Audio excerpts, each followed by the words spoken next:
Hello friends welcome to कृषि आश्रम natural farms. आज के দেখাবো আমাদের বোরো ধান চাষ। দেখুন আমরা এইভাবে মালচিং পেপার পেতে এখানে বীজতলাটা করেছিলাম। যেহেতু আমাদের এখানে বালি মাটি, তাই জল যাতে না চলে যায় সেই জন্য আমরা 4 ইঞ্চি করে এখানে মালচিং পেপার দিয়ে প্রথমে বীজতলা করে এবং তার উপরে আমরা 4 ইঞ্চি লেয়ারে মাটি দিয়েছিলাম। এবং সেখানে এই যে বীজ দেখছেন, এটা মিনিকেট ধানের বীজ। এটাকে আমরা ভিজিয়ে প্রথমে কল করে নিই এবং তারপরে ওখানে ছড়িয়ে দেওয়া হয়। তো চলুন দেখাই যে বীজতলাটা আমাদের কি সুন্দর হয়েছে এবং কত দারুণভাবে ধানের বীজ আমরা এখানে করতে পেরেছি এই বালি মাটিতেও। এবং দেখুন, আপনারা দেখতে পাচ্ছেন এটা 28 দিনের মাথার বীজ, ধান বীজের চারা। এবং দেখুন কত সুন্দর এবং কি দারুণভাবে হয়েছে। তো আমাদের এখানে এই বেলে মাটিতে বীজতলা করা একটু অসুবিধা, তো আমরা তাই এই এক্সপেরিমেন্টটা করি এবং এটা মানে সফলই বলা যেতে পারে যে এখানে খুব সুন্দর ধানের বীজতলা হয়েছে। এবং এখানে আমাদের দিদি আজকে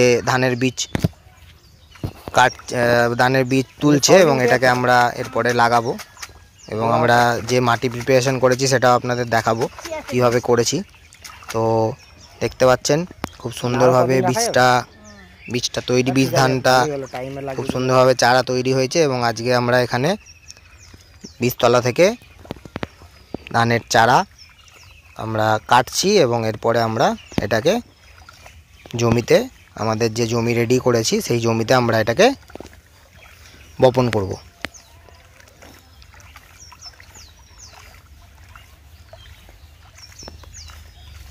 এবং এখানে আমরা একদম ন্যাচারাল ওয়েতে কোনো রকম কোনো কেমিক্যাল, আমাদের এই ফার্মে কোনো রকম কেমিক্যাল ইউজ করা হয় না এবং সেই একই ধারা আমরা বজায় রেখেছি। এবং এখানে শুধুমাত্র আমরা নিজেদের যেভাবে মাটি তৈরি করি সেইভাবেই তৈরি করেছি। গোবর সার, ছাই, অল্প কিছু খোল এবং বাকি নর্মাল আমাদের ফার্মের মাটি দিয়ে এই বীজতলাটা করে আমরা করেছি।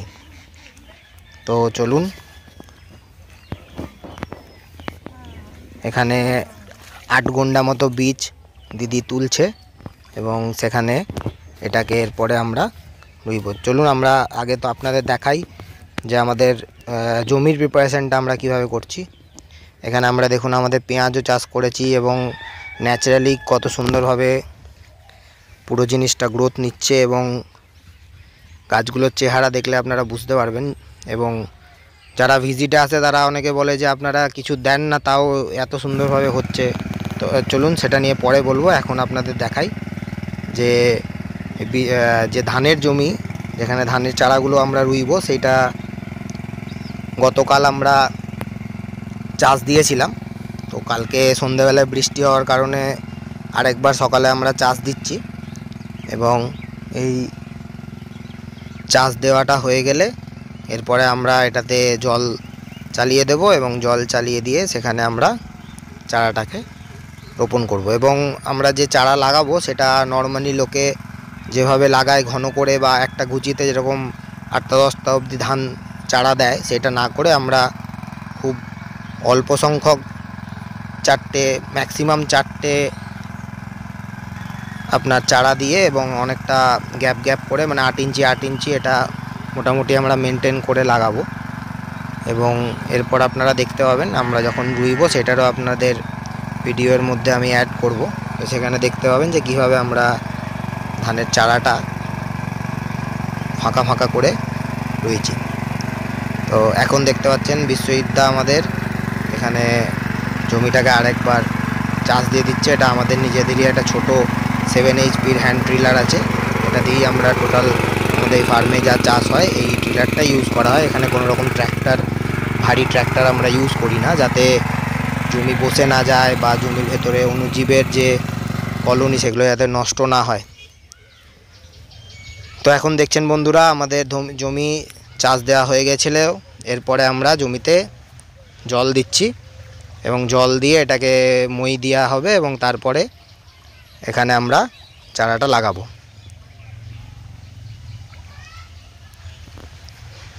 তো ওইখানে দিদিরও প্রায় ধানের চারা তোলা হয়ে গেছে।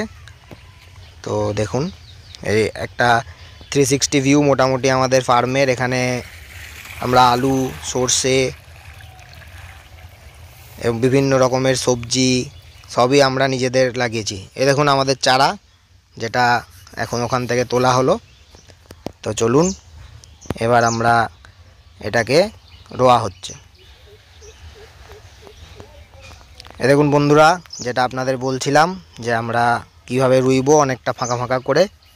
তো সেইভাবেই দেখুন আমরা অনেকটা গ্যাপ মেনটেন করে এবং অল্প সংখ্যক চারা একটা গুছিতে দিয়ে আমরা রুইছি এবং খুব সুন্দরভাবে দিদি একদম সমান লাইন করে ধানের চারাটাকে রোপণ করছে।